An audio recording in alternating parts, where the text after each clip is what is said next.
Hello, everyone, and welcome back to the Grand Connection podcast. I'm your host today, Susan Jarema. Today's conversation is one I'm especially excited about because the ideas we're discussing is so aligned with the values we talk about here at the Grand Connection. Most people think networking success comes from mastering techniques, having the perfect elevator pitch, or learning clever strategies. But according to my guest today, the real secret is much simpler. It's about consistently building relationships based on know, like, and trust. This episode is part 2 of my conversation with Frank Agin. And for those of you who have not met Frank yet, he is the president of Spirit Business Connection, an organization that helps entrepreneurs and professionals grow their businesses through referrals and strong professional relationships. Frank is also the host of the Networking RX podcast and the author of several books on networking and relationship building, including The 3 Reasons You Don't Get Referrals. That was what we did last week. And Foundational Networking, which we're going to talk about today. And I'm going to hold up right now for those watching the video. Yay! In part 1, we talked about Frank's book, The 3 Reasons You Don't Get Referrals, and explored some of the common mistakes people make when asking for referrals. If you haven't heard it yet, it's definitely worth going back and listening to part 1 of this conversation. Today, we're diving into another one of Frank's books, and one that I really love, Foundational Networking, Building Know, Like, and Trust to Create a Lifetime of Extraordinary Success. Frank, welcome back. Thank you. Yeah. It's great to continue the conversation. Now, one of the things I really appreciate about your work is how these 2 books complement each other. In The 3 Reasons You Don't Get Referrals, you focus on the practical side of referrals and messaging, helping people understand why their networks may not be referring them, what's not working. And in Foundational Networking, you step back and focus on something even deeper, the relationships themselves and how consistently building know, like, and trust creates the foundation that referrals naturally grow from. This is also something that is very important to me personally. In the Grand Connection community, we've been exploring the neuroscience of connection through our self-mastery program, looking at how trust, presence, and awareness shape the way we build relationships and collaborate. So many of the ideas in your book align beautifully with that work because at the end of the day, real business growth happens through human connection. How do you see these 2 books working together when it comes to building strong relationships and referrals? Well, the book we're going to talk about now, Foundational Networking, that was my first professional development book. And it really kind of sets it's foundational, right? It's just, you need to have a relationship. And so when you contrast that with The 3 Reasons You Don't Get Referrals, that's really the first pillar, the first reason why people don't get referrals. They don't have that relationship. Foundational networking is really expanding on that first reason. In fact, in 3 Reasons You Don't Get Referrals, I really kind of race through a summary of foundational networking and the things I talk about in the whole book. This is the one that's the relationship part of it all.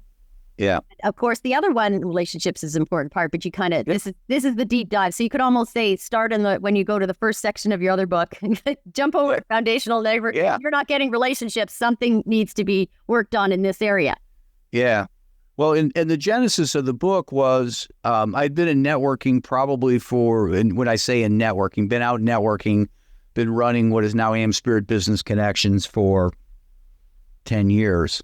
And a lot of people suggested, you need to read this, and there were a lot of books out there that were very, what I'll call, tactical with respect to networking. Go to an event, go here, stand here, firm handshake, all those things, and it's like, okay, those are nice, but I know people who can do all those things, and they struggle. And then I know other people who are horrible with all those things, and they're doing really, really well. It can't be the tactics and the strategies that matter. So I really thought about it for a couple of years, and it's like, yeah, it's really all about the relationships.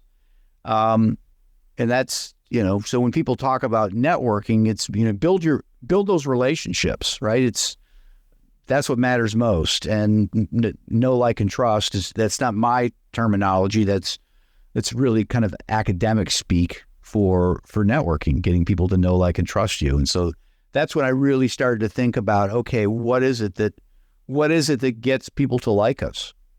Yeah. What is it that gets people to, or get to know us, I guess? What does it take to get people to like us? And then, really diving into what trust is. Was the whole genesis of it. We have a whole section on trust in our community where part of, our, when I onboard people in our program here, and building that trust isn't something that's going to happen overnight. No. Once in a while, somebody will do something amazing and there's sort of a very quick connection. Yeah. Maybe you both grew up in the same town and you got that connection and you had, there's somebody. What increases trust, I think, is if somebody like and trust refers someone else to you that they know, like, and trust, and you've already got that person validating you, which is why referrals are so powerful. Well, this book is, to me, a practice. It's like a life practice, really. When I read it and I looked through it, and for those here, you put it together very nicely. Like you've got the three. Well, I'll get you to talk a little bit about the three elements, but under each element there are you've broken them down into there, and then you have little activities in there. You've got things we can think about, like, so that we can go away with after this chapter. Like, I almost think you almost want to work on one thing at a time. Possibly. Yeah. It's like, when I wrote the book, it took 2 years to write it. I would come into my office every Monday and turn off everything and sit and work on it, right? Some days it would be just one page, some Mondays, some it would be 4 or 5, right? But over time, 2 years, I had it done. It was 360 pages. I put it in a 3-ring binder and gave it to different people to look at. And there's a friend of mine, John Millen. He invited me to lunch. He had it. He had red ink over everything. He says, I really like you, Frank. I really do. More or less, I had to rewrite the whole thing. Not rewrite it. Well, he just said, you buried the lead, because I would start with stories, and then the last part I would talk about the lesson. And he said, flip it around. The lesson first, and then make the stories kind of so he's really kind of the architect behind, set it up this way. And at first I'm like, oh my gosh, I just spent 2 years. And he's like, it won't take that long. It really won't take that long. And it didn't. But it did make it a better book. Quicker now with AI. You did this before AI, right? Oh yeah. Oh. But I had a word processor, or a computer, so it wasn't horrible. So the book has 3 elements that shape how people experience us. You want to tell us about them? Yeah, the 3 are presence, altruism, and integrity. And really, they align with know, like, and trust. Our presence, that's where people determine whether they're going to, how they know us, how we present ourselves to the world. And the like and altruism, are we predisposed to giving to the world around us? And that's really what people look at.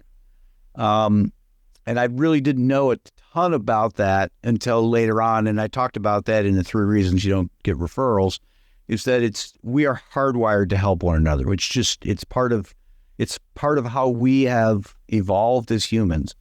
And then the last piece of it is integrity.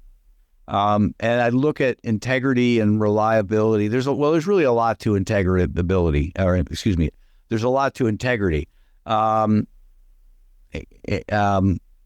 I really kind of delve into that. But if you have the first 2, if you've got a strong, people know you and like you, but they don't trust you, you're done. You're done. And there are people in my life that, I know them and I like them, right? Let's go have a beer. I don't want to do business with you. They're good for going to the pub. That's it. Yeah, that's it. I can't. And they got some great stories and funny things. There's usually a lot of drama in their lives. Yeah. So those people exist, They're certainly people we know that we don't like, but there are people we know and like, and I just don't trust that person. So. Well, and a lot of it stems from reliability in business. Someone, can kind of show up and get the thing done on time that they say that they're going to do. Yeah. Well, I tell people, I talk about it in the book, I say, you take any number times 0 and it equals 0. And it's the same thing with reliability. It's like I don't care if you pulled 50 kids out of a burning bus, right? I mean, if you're just not reliable, And I've hammered this home with my kids. You're either 100% reliable or you're just not reliable. If you're 25% unreliable, I don't know when that 25% is going to rear its head. So it just goes to zero. Yeah. And so reliability is huge. Yeah, no, it definitely is. And it changes how you engage with people. There might be certain things you can do with them, but you always have to have that backup plan in place, right? Yeah. Yes. Yeah. So you also have an assessment in there. I don't even know if you remember, but I liked it. Okay. Yeah. So page 70 in here, there's an assessment. So that's another great way. Like, I like it because I'm always trying to educate myself and for people, but assessments tell you where you're at. So I think that's a really good idea for having it in there. So, you ask questions like, are you impatient or relaxed on a scale of 1 to 10? 1, impatient on the one side, flexible or rigid, spontaneous or planned, introverted or extroverted. What do you mean by introverted? Because I know we have a lot of introverted people in our community. Does that make a difference? Is that just understanding yourself? I think it is more just understanding yourself. Susan, I'm an introvert. I will go home after this. I'll sit on the couch. My wife will be there. She's introverted too. We'll just kind of sit. We'll hang out. We'll watch hockey or whatever. Introverts are people who recharge alone, right? Extroverts recharge around other people. That's a simplified definition of it. So I don't know. Like, I guess I'm kind of in the middle because I definitely get exhausted after certain things. Like, I'll be just so tired. Yeah. No. But I do enjoy, like, when we have an event and I'm around all my community, it does energize me. If I come in there feeling a little down, I'll be around all of the people that I know, like, and trust, and I just feel happy afterwards. Yeah. It does wake you up and stuff like that. But I thought that assessment was a good one. I didn't read it all, everybody listening, so you got to get the book if you want to finish the assessment. And another thing that Frank did really well is he put a summary at the end. Before the world of AI, where you could just ask AI to do the summary for you. There's a summary there, which is a really nice way that you could, I think, go through the summary and then go back and work on the chapters you want to work on in your life and do the assessment. It's kind of like a workbook for yourself on how to become better with other people. And that's kind of what we do at our Neuroscience of Connection course, is really learning. Well, in that one, it's a neuroscience course. So we're learning how the brain works so that we can understand ourselves, the self-mastery of the brain, so that you can be more able to self-regulate yourself in communications. Because really, our world is about connecting with other people. That's how we do business. That's how we, we have a family. We go and do all the things, even going to the store. You're connecting with people all the time. And knowing how to be able to communicate in a better way helps us. So I really loved how this book resonated with me. I thought it was a very good book. Thank you. And, as again, people that are listening, you've probably heard our Connect, Create, Collaborate framework. First, we connect and build relationships. Then we create value and trust opportunities. And eventually we collaborate through introductions, referrals. Frank is all about referrals and partnerships. And so when I read your book, it felt like there were strong parallels to this progression. I know we talked a little bit about this in the previous episode. Based on your extensive experience in networking and referrals, what does the journey of building a strong professional relationship actually look like over time? So people that are new to this, how would they feel it going through their time when they're building? Yeah, it's I talk to a lot of people about a lot of things. And it's, well, let me put it this way. God gave us one brain. He didn't give us a special brain to be in business. It's one brain, right? And so when people, geez, I don't know how to operate in business, it's like, listen, you are a wonderful family man or, family woman or businesswoman or however you want to put it. You're wonderful with your family. It's the same thing. You're building those relationships, and I'll talk about dating, right? You didn't go out on a date and ask your wife to marry you, did you? No. We dated for 9 months, 2 years. 10 years sometimes. yeah. I mean, yeah, right. It can be a long time. And business is the same way.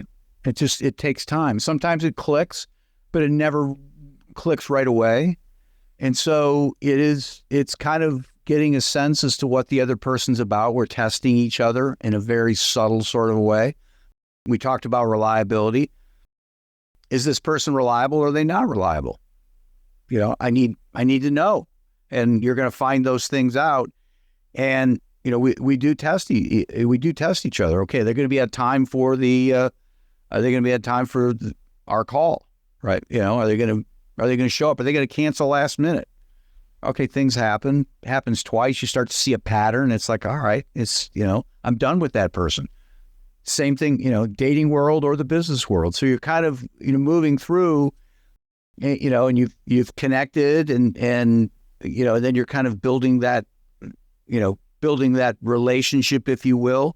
And then from there, using your term, we can collaborate. I trust you enough to know that we can do this program together, and you're not going to try and outshine me or contradict me or, steal my clients or whatever. You're not clients people worry about. Yeah. Well, especially, and with referral partners too, because sometimes people have overlapping areas, and you collaborated a lot in your life. I guess I've heard it on a podcast. There was a collaboration you did with Lewis Howe when you co-wrote a book on called Linked Working. Yep. Yeah, that was years ago. That was technically my third book. I was part of Toastmasters for a while, and he was too. We were in different clubs. And I was at a different club giving a speech, just practicing, and he happened to be there. And he came up to me afterwards, and we just had a nice conversation. I played college football. He played college football. We had things in common, right? There was just kind of this bond. And as we were talking, and he shares this when he talks about it too, he had a piece of poppy seed cake in his hand. Now, his arm was broken, so it was in a sling, and it was kind of propped up like he was a waiter almost, right? It was the way it was held. It was really kind of odd. And I realized in that conversation that this guy was saving that poppy seed cake for later. I mean, and I just say, hey, let's go have lunch, right? So he calls me his first mentor. I had no idea what LinkedIn was at this time. And he got me out of LinkedIn, and he just showed me everything on LinkedIn, how to connect with people. And I pulled out a checkbook and I wrote him a check. This is back when I carried a checkbook all the time. I wrote him a check for $100. He said, what are you doing? I'm like, there's value in this. You should be charging people for this stuff. Yeah. And so we really struck up a friendship, if you will. And at one point he said, at that point I had written 2 novels and a professional development book, foundational networking. And he said, I want to write a book. I'm like, yeah, it's a great idea. You should. He said, I want to write it on LinkedIn. That's a great idea. You know it. You're doing lots of great stuff on there. He said, well, I want to co-author it with you. I'm like, me? I just got on LinkedIn. He says, yeah, but everything you talk about really dovetails with what I talk about. And so the book, which is not in circulation anymore, primarily because it's so outdated. LinkedIn's changed so much. Yeah. But the premise of it was how you operate on LinkedIn, on social media, is the same way you operate in the real world. You don't walk into a networking event and pound your chest and say, hey, look at me, everybody. You don't do it. Don't do it on LinkedIn. And so there were 10 different sections to the book. So we collaborated on that. I learned a lot from him. He was a prolific promoter. We sold hundreds of books, just going to events and, signing and kissing babies. And it was a lot of fun. But his podcast is called The Hall of Greatness? The School of Greatness. The School of Greatness, sorry. School of Greatness. It's one of the ones I follow besides yours. Yeah. He's talked about you on it as being a great mentor. So it's funny when he does. He was on he was on somebody's podcast, very well known. I should remember it, but he told the story, and when that came out, my phone just lit up. Is he talking about you? Is he talking about you? Yeah, he's talking about me. I didn't realize that. There are people I've known for like 5-6 years, and they're like, you buried the lead. You should have said this right from the beginning. It's like, well, I don't know. It's, Well, that sounds like a very good collaboration, because he had a skill set that you didn't have, and you had one that he didn't have, and it made a great working relationship. And you were aligned in other values. You had a common interest: sports, football. Yeah. And you met at a business community, or as a business event? Toastmasters, which is like the world's largest. Okay, yeah. So you were there, so that you met in that context, and then started working together. Have you done anything together since? No, we haven't. He's big time. And he's very genuine. I could probably pick up the phone and text him right now, and I'd get a response. Yeah. What I do kick myself with is he was suggesting I start a podcast all the way back in 2011, 2012. Like, Louis, I don't have time for this. And I ultimately did then in 2018. I should have started sooner than I did. But oh well. Well, I started in 2025. So yeah. Really late. You've been around. Your podcast has been around for like a long time compared to most. Yeah. No, but I mean, his started so long ago that it's one of the great podcasts out there. It is. Yeah. I'll listen to. You talked a little bit about it in episode just before this, is about being of service to other people. And at the Grand Connection, we call this grand giving. And for me, it means creating opportunities for others while building a community where everyone can thrive. That's sort of my value of grand giving. And it's generosity with intention and not giving until you're exhausted.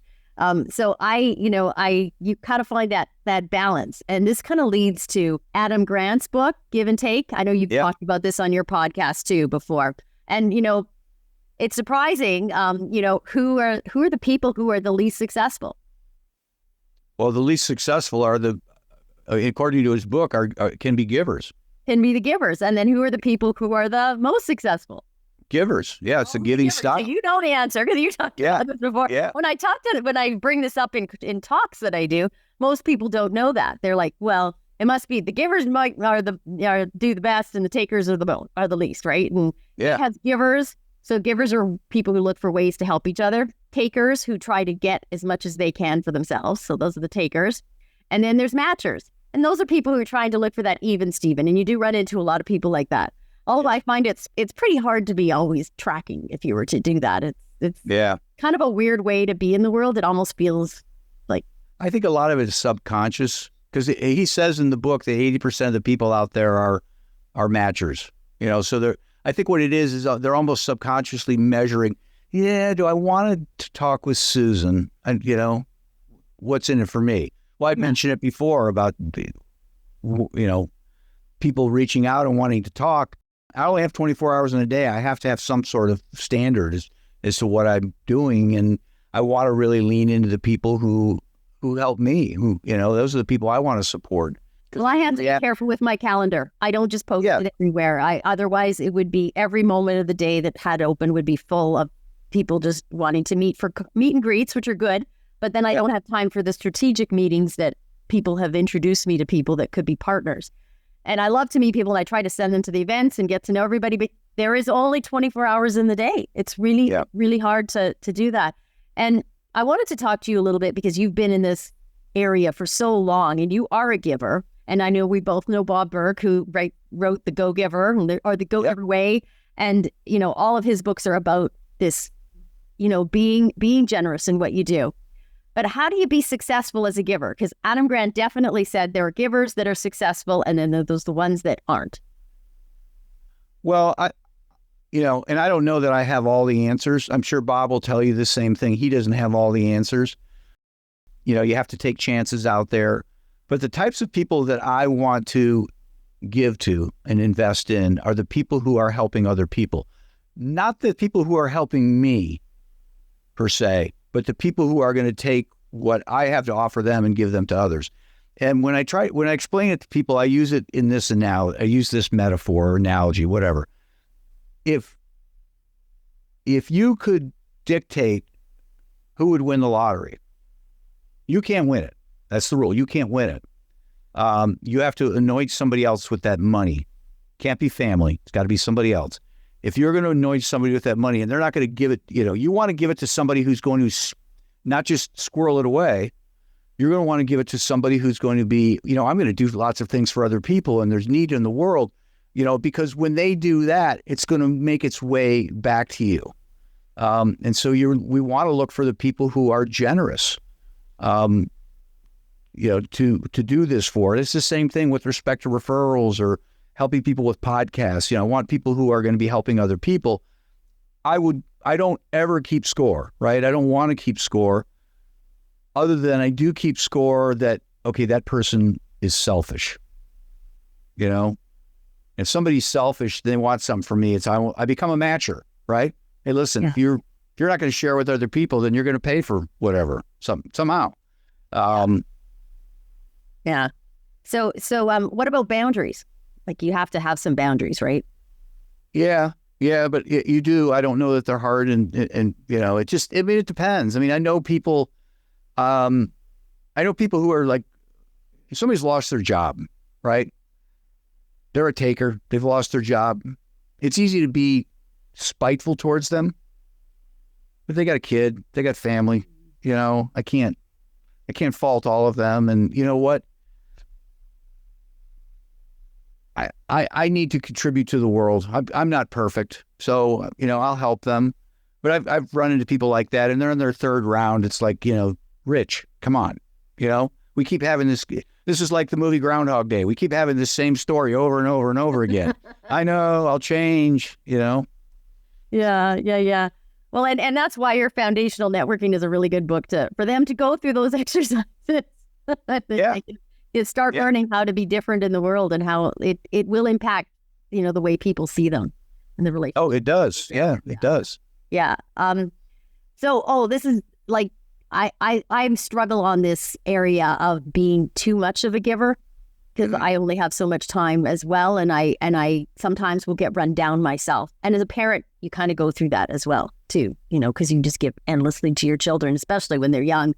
And you have to have a time where you do start setting a few boundaries. One of the ones I've done is my calendar. I control the calendar quite a bit now, and I block off times for me or for my family in there.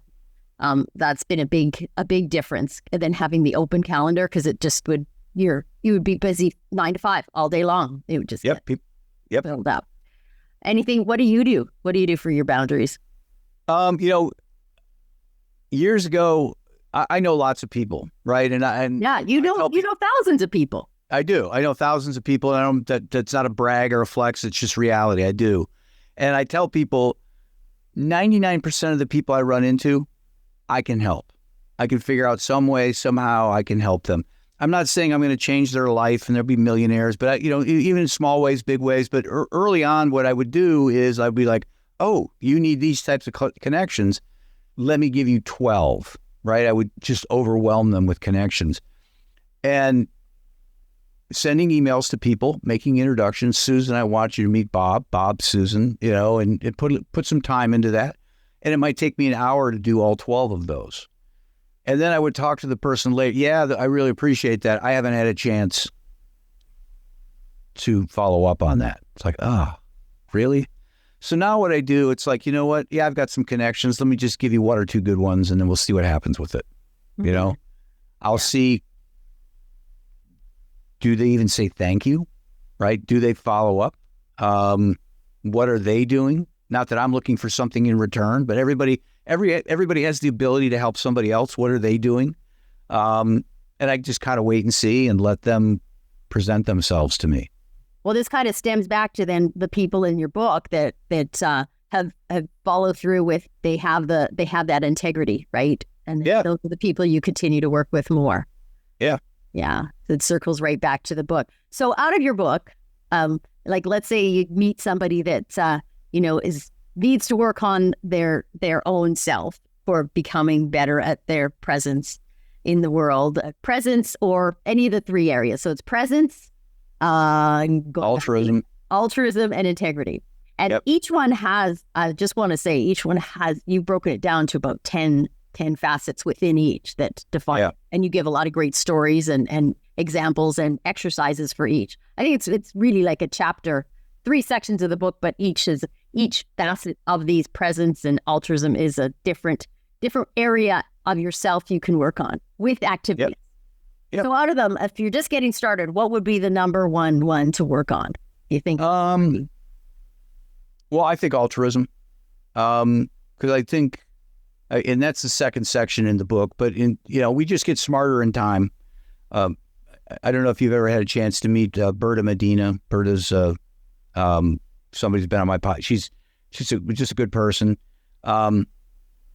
she was on my podcast and she told me a story. She told me a story of Margaret Mead. And I share about this in 3 Reasons You Don't Get Referrals. Margaret Mead was a famous anthropologist. She died in 1978, but she was teaching a class and one of the students asked, what was the first sign of human civilization? And everyone's kind of going through trying to think, okay, what is it? Is it clay pots? Is it weapons? What it is? And her answer was a healed femur.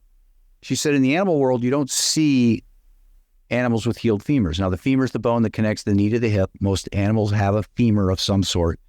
And when an animal has a broken femur, it's a death sentence. It can't move, it can't forage, it can't anything. But we come across the remains of humans who had that bone broken and healed, and they lived, because if they died, it would never heal. We knew somebody stayed behind. It takes about 6 to 8 weeks without modern medical care for that bone to heal. And so when she told me that story, it just kind of sent a chill down my spine, because that was kind of the missing piece as to what this whole networking thing was about. And the reason I say that, and when I get out and talk to groups about it, I'll take 2 groups of 4, right? Here's a group of 4, here's another group of 4. And the one group I'll say, okay, person 1, you've broke your femur, sit down. These 3 are leaving. They don't care about you. They are moving on, and you're going to die. And I'll turn to the other 3 and I'll say, okay, one of you're dying now because there's only 3 and not 4 of you. And then there's 2 and there's 1. So eventually they're all gone. But the other group, I will say, okay, you broke your femur. These people are staying behind. They don't exactly know why they feel this affinity to you. We call it love. We call it whatever we call it, right? They had this affinity. They're going to stay and take care of you. And there's a lot to that, right? They're going to protect you. They're going to feed you. We know what happens when people get fed. It's a mess, right? I mean, if you had kids, you get it, right? So there's a huge commitment here for 6 to 8 weeks. But when you move forward as a group of 4, it's much stronger than 3. Yeah. And when you move forward with somebody who knows what you invested in them, they're going to do the same for you. So you have this group realizing, oh my gosh, you know what? We're better together. We're better caring about each other. The first group, that gene pool is dead. It's gone. Yeah. Eventually in time, thousands of years ago, that all just disappeared. But it was the people who cared about one another. And that's the whole notion of giving, is that, why I think it's the most important, because when you take the time to give to others, and if you reread the section on altruism, I never talk about like giving money. There's nothing material about this altruism. It's all about compassion and encouragement, just listening to people, things like that. So we have the making introductions. I mean, that's huge, right? The biggest thing we have and it's not costly and it's not timely. These are little things. Yeah, these are little things. But as humans, we are looking for people, metaphorically speaking, that are willing to stay behind if we break our femur. We are looking for that. So if I see somebody out there and they're doing something for other people, I love it. No, it's not for me, but I love what they're doing. And I know that's just going to make the world a better place.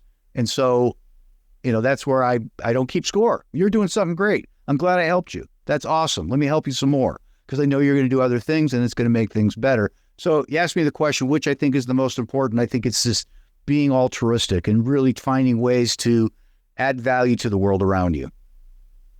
No, that resonates very well with everything here at the Grand Connection.